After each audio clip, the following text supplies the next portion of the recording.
नेपाल टेलिभिजनका लागि जय Bajrangbali media house private लिमिटेडको प्रस्तुति विकास र बहस। आदरणीय दर्शक महानुभावहरू नमस्कार। नेपाल टेलिभिजनबाट हरेक शनिबार बिहान 9 बजे प्रसारण हुँदै आइरहेको कार्यक्रम विकास र बहसमा यहाँलाई हार्दिक स्वागत गर्दछु। म शेखर खनाल। दर्शकबिन, आजको विकास र बहसको श्रृङ्खलामा हाम्रो अतिथि हुनुहुन्छ नेकपाका केन्द्रीय सदस्य एवं पूर्व सांसद दिलाराम आचार्य। यहाँलाई कार्यक्रममा स्वागत गर्दछु। धन्यवाद। आचार्य सर, अहिले के गर्दै हुनुहुन्छ? अहिले अब अलिकति पार्टीका जिम्मेवारीहरू छन्, त्यही हेर्दैछु। अलिकति लेख्ने पढ्ने काम पनि गरिरहेको छु। यहाँ अहिले कार्यक्रम विकास र बहसमा हुनुहुन्छ। हजुर। वास्तवमा विकास भनेको केलाई भन्ने? यो विषय धेरै जटिल, धेरै ठुलो, धेरै विशाल विषय हो। तै पनि के हो भन्दाखेरि अस्ति भर्खर मलाई साथीहरूले एउटा हाम्रो अर्घा खाँचीको त्यो खुट्टामा जुत्ता चप्पल नलाइकन नुन बोकेर हिँड्ने ढाक्रेहरूको एउटा समूहको फोटो पठाइदिनु भएको थियो। अब विकास हामीले त्यहाँबाट पनि हेर्न पर्ला। हिजोको आजभन्दा 50 वर्ष पहिलाको जिन्दगी कस्तो थियो र अहिले कहाँ छ। तर फेरि त्यसले हेरेर मात्रै पनि नपुग्ला। फेरि आजको दुनियाँमा जति गर्न सक्छौँ त्यति गर्न सक्यौँ कि सकेनौँ भन्ने साइडबाट पनि हेर्नु पर्ला। त्यसमा त यसका दुईटै पाटा छन् विकासका। एकातिर सन्तोष हुनु पनि सकिन्छ, केही घटनाहरू हामीले असाध्यै राम्रो गरी विकास गरेका छौँ। अर्कोतिर फेरि आजको जुन आधुनिक युगमा आधुनिक टेक्नोलोजीको प्रयोग गरिकन जसरी विकास हुनुपर्थ्यो जुन गतिमा, त्यो नभएकोमा असन्तोष हुने ठाउँ पनि छन्। यो दुईटैको सम्मिश्रण देख्छु मैले। तर नेकपाको अहिले द्वितीय सरकार छ। विगत लामो समयदेखि राजनीतिक दलहरूले वास्तवमा नेपालमा विकास भएन, विकास भनेको यस्तो हुनुपर्छ, उस्तो हुनुपर्छ, यो गर्छौँ त्यो गर्छौँ, सरकारमा पटक पटक आए तर हाम्रो बहुमत पुगेन, द्वितीय पुगेन। जब द्वितीयको सरकार आउँछ त्यसपछि विकास भनेको के हो? पूर्वाधार विकासका सेक्टरमा हरेक सेक्टरको विकासहरू यस्तो खालको हुनुपर्छ भनेर उहाँले एक खालको खाका बताइरहेको अवस्था थियो। तर त्यो अनुसार अहिले नेकपाको द्वितीय सरकारको हुँदाखेरि के विकास गर्यो? यसलाई पनि हामीले दुई भागमा बाँडौँ। एउटा कुरा त के छ भने अहिले सरकारले कति गर्यो गरेन वा त्यसमा बिल्कुल डिबेटमा जान्न। जे छ दुनियाँको अगाडि छ र मैले त पत्रकारहरूले सोद्धाखेरि के भन्ने गरेको छु भने जस्तो देख्छन् जनताले त्यस्तै भन्छन्। तर के छ भने हामीले यो सरकार बनाएको 2 वर्ष 3 वर्ष पनि पुगेको छैन। तपाईँले हेर्नुभयो भने आजभन्दा 50-60 वर्ष पहिले बनेका देशका संविधानहरू पनि अहिलेसम्म त्यहाँका सरकारहरूले भन्दैछन् हामी लागू गर्न कार्यान्वयन गर्न सकेका छैनौँ, कार्यान्वयनको चरणमा छौँ। हामी अहिले हतारको मानसिकता पनि छ कि हाम्रो एकातिर के मन्त्री भएका साथीहरूलाई हेर्दा के देख्छु भन्दाखेरि हेर्नुहोस्, यहाँ दुईटा लडाइँ, हिजो आन्दोलनमा रत्न पार्कमा लडाइँ थियो या जङ्गलमा थियो, जनयुद्ध थियो, आफ्ना आफ्ना तरिकाको एउटा चाहिने सङ्घर्षहरू थिए। अहिले लडाइँ कहाँ छ भने जसलाई हामीले सरकारमा पठाएका छौँ, वडा अध्यक्षलाई पठाएका छौँ र प्रधानमन्त्रीलाई पनि पठाएका छौँ। बिचका कोही भन्न परेन। यति भनेपछि सदस्यदेखि प्रधानमन्त्रीसम्म हामीले पठाएका मान्छेहरू र सत्ताको बिचमा लडाइँ छ। त्यो जुन सत्ता छ त्यसले के चाहन्छ भने आफ्नो चलिआएको तरिकाको चाहिने प्रशिक्षणद्वारा नयाँ आएका मान्छेलाई पनि पुरानो तरिकाले सञ्चालन गर्न चाहन्छ। यदि नयाँ गएको मान्छे अग्रगामी हो, क्रान्तिकारी हो, कम्युनिस्ट हो, समाजवादी हो, साम्यवादी हो भनेदेखि उसले सत्ताको त्यो सम्पूर्ण स्वरूपलाई चेन्ज गरेर नयाँ किसिमले अगाडि जानुपर्ने हुन्छ। यो लडाइँमा कहीँ न कहीँ हामी हार्दै गएका छौँ कि कहीँ न कहीँ हामी थाक्दै गएका छौँ कि या सत्तामा जाने साथीहरूले यो कुरा बुझ्नु भएको छैन कि तालिम प्रशिक्षण पुगेन कि हिजोका दुःख कष्ट बिर्सिनु हो कि भन्ने अनुभूति हुन्छ। तालिम नपुगेका अथवा नबुझेका मान्छेहरूलाई सरकारमा किन पठाइयो? मैले सदस्यदेखि चाहिने प्रधानमन्त्रीसम्मको कुरा गर्दाखेरि हामी चाहिने करिब 20,000 मान्छेको कुरा छ। त्यहाँ तालिम पुगेका पनि होलान्, नपुगेको पनि होलान्। तर तल हामीले वडा सदस्यलाई गाली गरेर हामी चाहिने उम्किन सक्दैनौँ। मूलभूत कुरा के हो भने पार्टीले लिड गर्ने कुरा हो, पार्टीले सञ्चालन गर्ने कुरा हो र सरकारमा भएका पनि पार्टीका नेता हुन्। मूल रूपले यो चरित्र हो।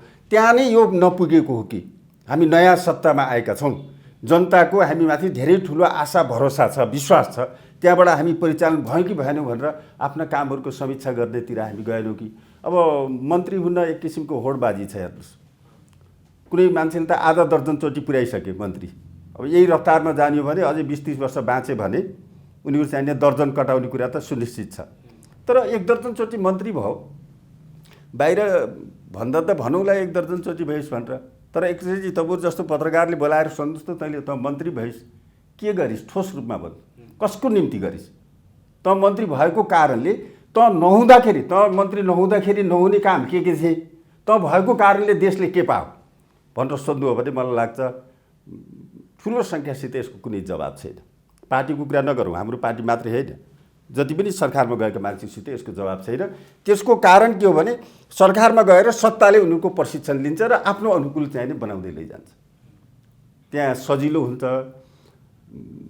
के अरे सुविधा हुन्छ, उनीहरूको चाहिँ दलाली चाकरी गर्नको निम्ति एउटा रेडिमेड टिम हुन्छ। तपाईँ त पत्रकारहरू राम्ररी बुझ्नुहुन्छ।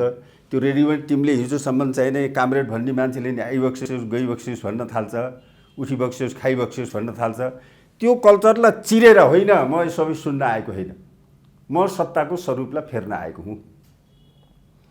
म सरकारमा, प्रधानमन्त्रीमा, मन्त्रीमा या वडा अध्यक्षमा भएको कारणले देशले के पाउँछ 5 वर्षमा भन्ने कुराको एउटा चाहिँ गणना योग्य चाहिँ परिणाम दिन आएको हुँ। म चलन चल्तीका बाटाघाटा, पुल पुलेसा, स्कुल कलेज चाहिँ मन्दिर निर्माण गर्नको निम्ति होइन, म यो सबै विकासको जुन अवधारणा छ यसलाई चेन्ज गर्न। हामीले विकास केलाई भन्ने, बाटोलाई भन्ने कि स्कुललाई भन्ने कि पार्टीलाई भन्ने कि पौवालाई भन्ने कि नहरलाई भन्ने कि, मलाई के लाग्छ भने यो सबै कुरा बिर्स्यौँ। यी कुराको जरुरी छ, तर सबै कुरा बिर्सेर हामीले के कुरालाई हिसाब गरौँ भने एउटा गाउँको साधारण किसानको वर्षमा 20,000 आम्दानी हुन्थ्यो भने हाम्रो नेकपाको सरकार बनिसकेपछि हामीले उसको आम्दानी चाहिने 40,000 पुर्याइदिन सक्यौँ कि सकेनौँ? हामीले लगेर उसलाई त्यो वृद्ध भत्ता कि के भत्ता भनेर पैसा दिएर त्यो त भिख मगाउँदैहरू तयार पार्ने कुरा हो। त्यसको पनि आफ्नो सामाजिक पाटो छ, आफ्नो महत्त्व छ। तर मूल रूपले हामीले जनताको आय स्रोत बढाउने दिशामा काम गऱ्यौँ कि गरेनौँ भन्दाखेरि यो पाटोबाट विश्लेषण गर्दाखेरि निराशाजनक तथ्यहरू नै हाम्रो अगाडि आउँछ। जस्तै कि हरेक नेताहरूसँग हामी कुराकानी गर्ने क्रममा उहाँहरूले हजुरले भने जस्तै तरिकाले बोल्नुहुन्छ, तर उहाँहरू नै सत्तामा गइसकेपछि फेरि त्यही पुरानै बाटोमा हिँड्नुहुन्छ। अब पार्टीको एउटा जिम्मेवार व्यक्तिको हिसाबले अहिलेको सरकारले के गरिरहेको छ भन्ने कुरा यहाँलाई मात्र होइन, धेरै जनतालाई थाहा पाइसकेपछि सरकार कस्तो काम गरिरहेको छ, सरकारले जनताको लागि के गर्यो, कोभिड-19को अवस्थामा पनि सरकार कहाँनिर चुक्यो, किन चुक्यो, कसका लागि चुक्यो भन्ने कुरा सबै छर्लङ्ग छ।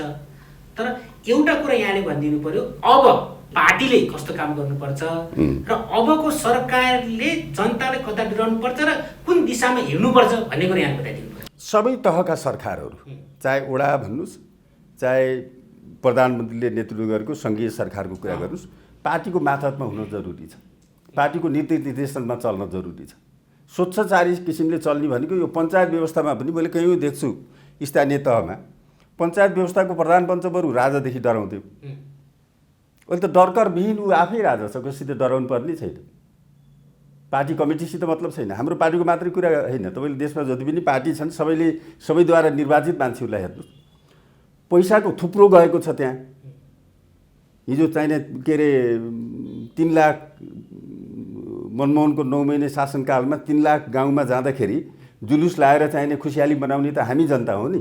तर अहिले करोडौँ 5 वर्षको हिसाब गर्दाखेरि अरबमा पैसा जान्छ एउटा सामान्य गाउँमा पनि।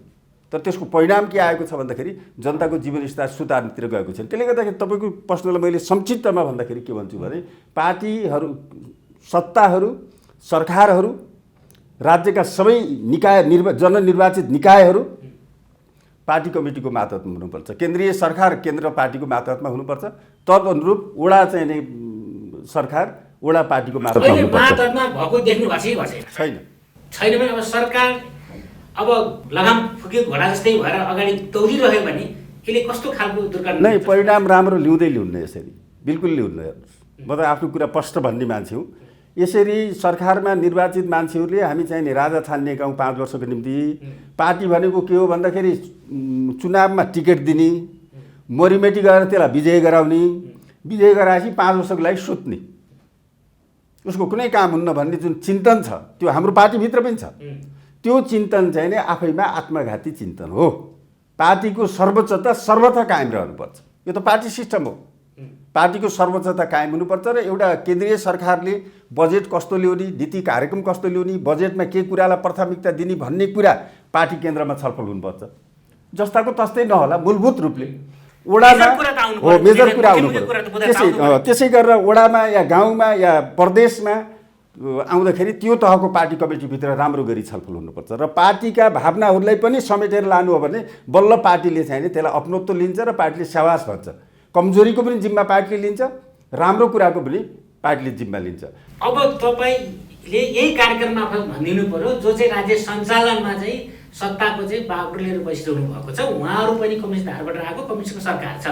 समाजवाद र साम्यवादका कुराहरू गर्दाखेरि उहाँले विकासको अर्थ यो भन्नुहुन्थ्यो भने अब तपाईँ पनि पार्टीकै हिसाबले सदस्यको हिसाबले भनिदिनु पर्यो कि हामीले यसरी विकास गर्ने ढाँचा गरेको थियौँ, अहिले यो भइरहेछ, यो चाहिँ गलत हो अथवा यो सही हो भन्ने कुरा यही कार्यक्रम मार्फत तपाईँले भनिदिनु। मैले दुईवटा कुरा भन्छु यसमा।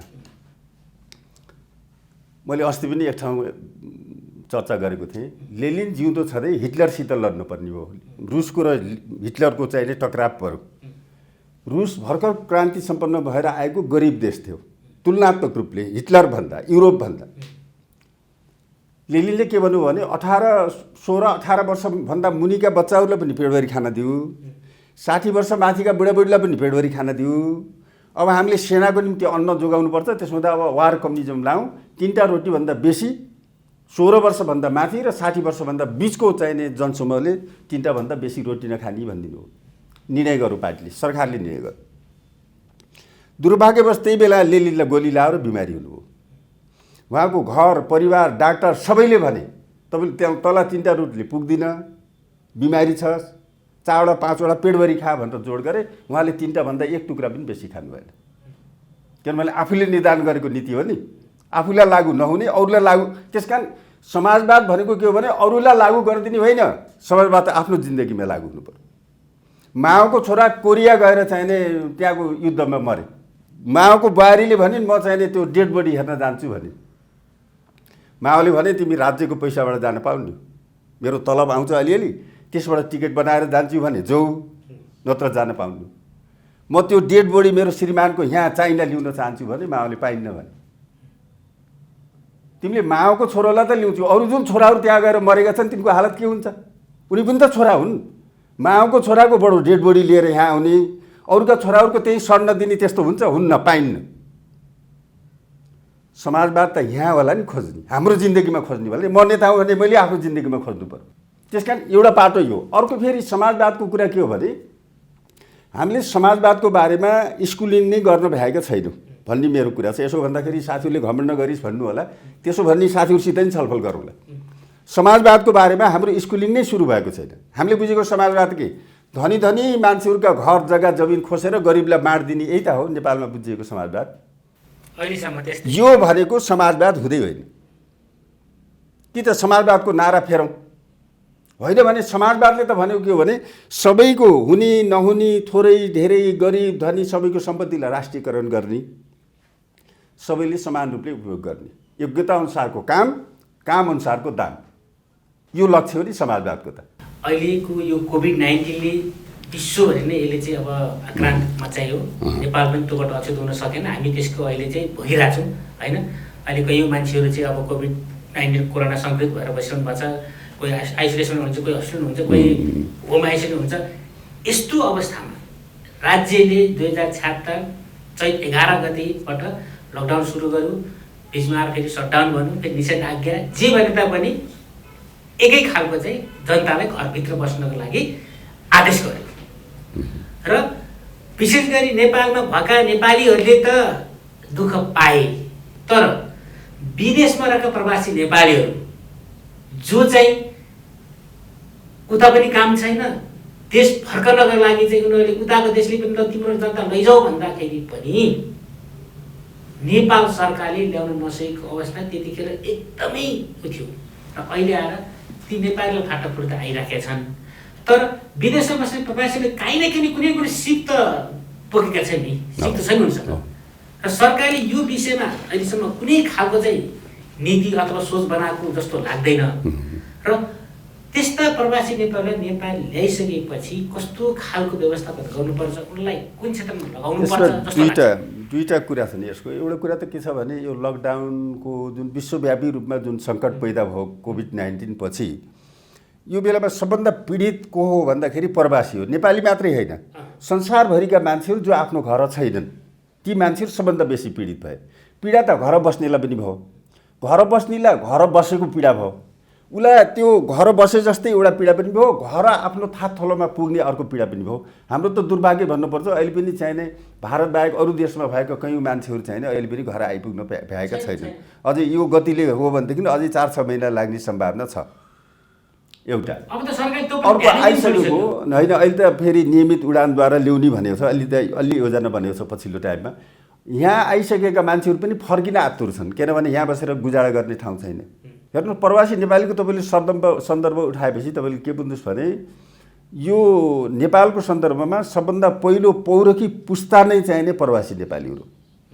यिनीहरू लाहोर गए र लाहुरे भए, बर्मा गए, मलाया गए र बाहिरबाट पैसा कमाएर ल्याएर उनीहरूले आफ्नो घरको थात थलोको चाहिने घर परिवारको गुजारा मात्रै गर्न, रेमिटेन्स मात्रै धेरै ठुलो चाहिने भरथेक पनि गरे। तर नेपालको अहिलेसम्मको सरकार, राणा शासनदेखि अहिलेसम्मको सरकारको हिसाब गर्नु हो भने ती पूर्व र वर्तमान प्रवासीहरूलाई केन्द्रित गराएर तपाईँले 4 लाइनको कुनै चाहिने दस्तावेजमा हाम्रो सरकारमा भेटाउनुहुन्न। जबकि सङ्ख्याको हिसाबले हेर्नु हो भनेदेखि अहिले वर्तमान प्रवासी नेपालीहरू लगभग 50 लाखको हाराहारीमा, त्योभन्दा ठुलो सङ्ख्यामा पूर्व प्रवासी नेपालीहरू देशभित्र 1 करोडभन्दा बेसी मान्छेहरू पूर्व र वर्तमान प्रवासी नेपाली छन्, जसले दुःख गरेर विदेशबाट ल्याएर चाहिने देश पनि चलाए, देश चलाउन पनि भर्ती गरेर आफ्नो घर पनि चलाए। यसलाई एउटा योजनाबद्ध किसिमले चलाउन नसक्ने हो भने तपाईँको त विकाससित सम्बन्धित एउटा कार्यक्रम चलाउनुहुन्छ टिभीमा, राम्रो सन्देश पनि गइरहेको छ। यो विषयलाई राम्रो गरी राज्यले सम्बोधन गरेर यो जुन 1 करोडको जनसङ्ख्या छ, यो 1 करोडको जनसङ्ख्या त्यत्तिकै फाल्तु अल्लारिएर चाहिने मागेर पैसा लिएर आएको होइन। दुःख कष्ट गरेर आधुनिक मिसिनहरू चलाएर, विभिन्न ग्यास चेम्बरभित्र गएर, पानी जहाजमा गएर हजारौँ ज्ञानको खजाना छ। उनीहरूले कमाएर ल्याएको पैसाको भन्दा उनीहरूले आर्जन गरेको जुन ज्ञान छ, सिप छ, दक्षता छ, त्यसको महत्त्व बढी छ। दुर्भाग्यवश हामीले त्यसलाई नेपालमा प्रयोग गर्न सकेका छैनौँ। अहिले मेरो माग के छ भने, मैले पहिलोचोटि तपाईँको कार्यक्रममा भन्दैछु, मेरो माग के छ भने यो 1 करोडभन्दा बेसीको जनसङ्ख्यालाई परिचालन गर्नको निम्ति एउटा मेकानिजम बनाऊ। पूर्व प्रवासी नेपालीहरूको परिचयसहित, तिमी पूर्व प्रवासी हौ, हिजो दुःख गरेका हौ, सम्मानसहित उनीहरूलाई केही बिउ पुँजी दिइकन खेतीबारीदेखि लिएर के गर्न सकिन्छ त्यसमा प्रयोग गरौँ। हेर्नु, कृषिमा तपाईँको धेरै कार्यक्रम कृषिमा केन्द्रित हुन्छ। मैले कृषिमा 1-2टा कुरा तपाईँलाई भनौँ यही सन्दर्भमा। पूर्व प्रवासीहरूको यो सन्दर्भमा म के भनौँ भने देश बन्छ हामीले दुःख गरेर भन्ने सन्देश उनीहरूलाई सिकाउन सक्नुभयो र उनीहरूले खालि 2-4 पैसा कमाउने मात्रै होइन, यो यहाँ काम गरेर पनि कमाउँछ, त्यसले उसको व्यवसाय फस्टाउँछ। त्योभन्दा पनि ठुलो कुरा के हुन्छ भने देश बन्छ। यो कुरा उनीहरूलाई बुझाइकन काममा केन्द्रित गर्नु भने धेरै ठुलो काममा हामी अगाडि जान सक्छौँ। हुनसक्छ 50-60 अरब, आधा खरब पैसा चाहिने त्यसको निम्ति खर्च होला, राज्य त्यसको निम्ति तयार हुनुपर्छ। एक अर्को कृषिमा मैले के देख्छु भन्दाखेरि हेर्नुहोस्, अब चाहिने हामी टुक्रे कुरा गरिरहेका छौँ। तरकारी खान पुगेन, गोलबेडा कति उत्पादन भए, लसुन कति भयो, कहाँको लसुन बिग्यो, कहाँको बिगेन, यसको पनि आफ्नो ठाउँमा महत्त्व छ। तर हामी योभन्दा ठुलो साइडबाट जाउँ। हिमालमा युरोपतिर जुन चाहिने उनको माग छ, आधुनिक भेडा पालौँ र कमसेकम 1 दर्जनभन्दा बेसी 50-60वटा कतिवटा फर्म हुन्छ, राज्यको संरक्षणमा ती भेडा फर्महरू पालौँ र त्यो उन ल्याएर युरोपमा बेचौँ। त्यहाँको सेउलाई चाहिने कहाँ पुर्याउनु पर्छ या त्यसलाई मोडिफाइड गर्नुपर्छ, के गर्नुपर्छ, त्यो गरेर चाहिने हामीले संसारको बजारमा पुर्याउँ। मध्य पहाडी भागमा ओखर, दाँते ओखरदेखि लिएर यसको व्यापक मात्रामा खेती गरौँ। लसुन नभए पनि हुन्छ। मेरो कुरा के छ भने लसुन इन्डियाबाट, पाकिस्तानबाट, चाइनाबाट ल्याएर खाए पनि हुन्छ। हामीले विदेशबाट ल्याएर खानेकुराको विरोध किन गरेका छौँ भन्दाखेरि त्यो पनि गर्नुपर्छ। फेरि अहिले हामी त्यहीँ छौँ, किनभने लसुन आफ्नोमा उत्पादन हुनसक्छ, हामी गर्दिनौँ र चाहिने विदेशबाट ल्याएर खान्छौँ भने बेठिक कुरा। तर तपाईँ दाँते ओखर बेचेर या हिमाल र महाभारत पर्वत श्रृङ्खलामा अहिले कस्तुरी पाल्ने चाहिने राज्यले एउटा कानुन बनाइसक्यो कि विधेयक चाहिने ड्राफ्टमा छ, तपाईँलाई थाहा होला। त्यो कस्तुरी पाल्न पाउने आएको छ। कस्तुरी पालौँ। कस्तुरी त हामी त गोली हानेर मारेर झिक्छौँ, त्यो त बेठिक कुरा रहेछ। एउटा कस्तुरीबाट तपाईँले चाहिने त्यसको नाभिबाट 12 पल्टसम्म उसलाई जिउँदै राखेर तपाईँले चाहिँ चम्चा नै त नभनौँ, तर बुद्ध चम्चाले कस्तुरी झिकेर पनि ऊ 12 पल्टसम्म कस्तुरी झिक्दासम्म बाँच्दो रहेछ। 12-13 वर्ष त्यसको उमेर हुँदो रहेछ। ती फर्महरू राखौँ, भेडा फर्महरू राखौँ, ओखर लाउँ। त्यसकारण कृषिमा पनि यो साइडबाट, एउटा हाइटबाट, यो एउटा किसानलाई भनेर हुन्न, एउटा चाहिँ गाउँपालिकालाई भनेर हुन्न, यो त केन्द्रीय सरकारले यो नीति ल्याउनु पर्यो नि। नेपाल सरकारले धेरै अगाडिदेखि कृषिलाई चाहिँ प्रायोरिटी दिएको भन्दै आइरहेका छ। हामी साना बच्चन हुँदाखेरि साना किसान आइजना, साना किसान पनि सुनेका पनि थियौँ। त्यो साना किसानको पनि पछि आएर बेग्लै थाहा भयो कि कसरी साना किसानको आयोजना भयो, स्थापना कसले आएर गरौँ, के भयो भन्ने कुराहरू। त्यसै कारण हजुरले भने जस्तो जस्तै कि अब हिमाली भेगतिर भेडा च्याङ्ग्राहरूको त्यो अनि मध्येमा त्यो यो गर्नको लागि राज्यले एउटा नीति नल्याएसम्म सम्भव छैन। काम गर्नका लागि तयार छन् यहाँका, राष्ट्रिय नीति नै चाहिन्छ, काम गर्न तयार छन्। तर यो कहाँनिर बिग्रेछ भने हिजो बनेका नीतिहरू पनि किन लागू हुन सकेन भन्दाखेरि झोले किसानहरूलाई चाहिँ अनुदान दियो हैन, किसानका ओरिजिनल किसानहरूलाई अनुदान पुग्दै पुगेन, छैन, बिल्कुल पुगेन हो। र ओरिजिनल किसानले उत्पादन गरेको वस्तुहरूको पनि बजारीकरण हुन नसकेर अल्पत्र पर्दाखेरि पनि उनीहरूले फ्रस्ट्रेसन भएर उनीहरूले त्यो पेसा छोड्ने अथवा बरु कालापातका रूपमा पनि इन्डिया भाग्ने अथवा कठपन्तिर भाग्ने, यो कारणले गर्दाखेरि पनि कृषि सेक्टरमा नेपालमा चाहिँ यसको चाहिँ अब पूर्ण रूपमा आधुनिकरण गर्न नसकेको। त्यसकारणले कृषिमा हेर्नु सबभन्दा पहिलो कुरा त पछिल्लो चाहिँ 46 सालपछि बनेको सरकारले कृषि अनुदानलाई हटाइदिएर आत्मघाती काम गर्यो। इन्डिया जस्तो ठुलो देशमा अहिले पनि त्यहाँ कृषि अनुदान छ। इन्डियाको किसानले कुनै पनि ठाउँमा ट्युबवेल लाएर मोटर लाएर चाहिँ जमिन मुनिबाट पानी तान्यो भनेदेखि उसले बिजुलीको पैसा तिर्न पर्दैन, न त राज्यलाई सोध्नुपर्छ बिजुली जोड्नको निम्ति, कृषि प्रयोजनको निम्ति त्यति ठुलो छुट छ उनीहरूको। हामी त्यो सबै कटाप गरेर चाहिँ किसानहरूलाई दपेट्दै ल्याउँ। तर भाषण के गर्यो भने कृषि सबभन्दा महत्त्वपूर्ण हो, अन्नपानीका जीव हुन्, अन्नपानी नखाइकन बाँच्न सकिन्न भनेर भाषण गर्ने। तर किसानको घाँटी निमट्ने काम हामी हिजोका दिनमा गर्दै आयौँ र त्यसमा अहिले पनि सुधार हुन सकेको छैन। त्यसमा सुधार हुन सकेको छैन। भन्छ त्यसो घरमा नुन चामल तेल बोरा आलु यी सबै यथावत छन्, उसो गर्न सक्यो, उसो गर्न अभाव भइदिएको भए चाहिँ उसले प्रयास गर्थ्यो भने त्यस्तै भयो। आफ्नो घर हेर्ने नै तपाईँ कृषिमै भन्दाखेरि घनश्यामजीले यत्रो समाजवादको कुरा गर्नु हो, ठुलो चाहिँ लहर चलाउनु भयो, अहिले पनि सैद्धान्तिक रूपले ठुल्ठुलै कुरा गर्नुहुन्छ, हामी पढिरहन्छौँ। उहाँ कृषि मन्त्री हुनुहुन्छ, तर किसानलाई मल र धान त एकैचोटि स्याहार्ने भयो नि। अब किसानले खेतमा होइन धनसारमा हाल्न पर्ने भयो मल त। प्रसङ्गले उहाँको आयो, तर म जुन तरिकाले उहाँलाई जनताले विश्वास गरेका थिए अहिले जुन त्यो व्यवहारमा अनुवाद भएन। माने चाहिँ अब हामी कार्यक्रम अन्तिम अवस्थामा छौँ। यहाँलाई भन्न मन लागेको कुरा केही छ भने सर्टकट भनेर पहिलो कुरा त किसानहरूको मुद्दामा कृषि उत्पादन र खास गरेर उत्पादनमा केन्द्रित भएर तपाईँले जुन कार्यक्रम सञ्चालन गरिराख्नु भएको छ यसले सकारात्मक सन्देश प्रवाह गरिरहेको छ आफ्नो ठाउँमा। यसलाई अझै चाहिने प्रभावकारी बनाउनुहोस् भन्ने मेरो कुरा छ। अर्कोतिर के छ भने समग्र देशको कृषि क्षेत्रलाई र उत्पादनको क्षेत्रलाई विकास गर्नको निम्ति एउटा राम्रै बहसको आवश्यकता छ। र यो बहसमा हामीले यहाँ टेलिभिजनमा के कुरा गऱ्यौँ या बाहिर चिया खाँदाखेरि के कुरा गऱ्यौँ या अन्त के कुरा गऱ्यौँ भन्ने कुराले महत्त्व राख्दिनँ। हाम्रा टपमोस्ट नेताहरूलाई यसमा चाहिँ छलफलमा केन्द्रित गराउनु पर्ने छ। यसमा चाहिँ हामीले कमरेड केपी ओलीलाई यसमा छलफलमा सहभागी गराउनु पर्ने छ, कमरेड प्रचण्डलाई छ, माधव नेपाललाई छ, झलनाथलाई छ। उहाँहरूलाई चाहिँ यो छलफल बहसमा चाहिँ हामीले केन्द्रित गराएर देशको चाहिँ एउटा कायापलट हुने गरी योजना बनाइनु भनेदेखि यसबाट केपी ओली विफल हुने, प्रचण्ड विफल हुने, माधव विफल हुने मात्रै होइन, देश नै विफलतातिर जान्छ। देशले जुन विश्वास गरेर हामीलाई जनताले यहाँ पुर्याएका छन्, यहाँबाट हामीले आउँदो अब 2-2.5 वर्ष लगभगको बाँकी समयमा एउटा सन्देश दिएर एउटा जग बसाल्न सकेन भनेदेखि यसले चाहिँ नि देशलाई नै नकारात्मक बाटोमा पछाडितिर धकेल्छ।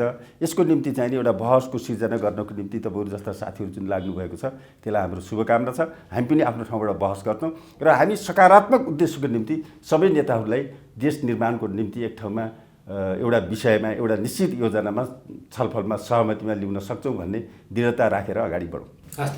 धन्यवाद। यहाँको अमूल्य विचार समयको लागि यहाँलाई धेरै धेरै धन्यवाद। हस्, मलाई पनि आफ्नो कुरा राख्ने मौका दिनुभयो यहाँ र तपाईँहरूको चाहिँ उत्पादनसित जोडिएका धेरै किसानहरूले यो विषयमा छलफल बहसको सुरुवात हो। यो अन्तिम होइन, हामी छलफल बहस गर्दै जाउँ भन्न चाहन्छु। हस्, धन्यवाद। तस्बिर आजको विकास बहसको श्रृङ्खलामा हुनुहुन्थ्यो नेकपाका केन्द्रीय सदस्य एवं पूर्व सांसद दिलाराम आचार्य। तस्बिर आजको विकास बहस कार्यक्रम यहाँलाई कस्तो लाग्यो? सल्लाह सुझाव अनि प्रतिक्रियाको अपेक्षासहित म लगायत हाम्रो सम्पूर्ण टिमलाई बिदा दिनुहोस्। हस्, नमस्कार।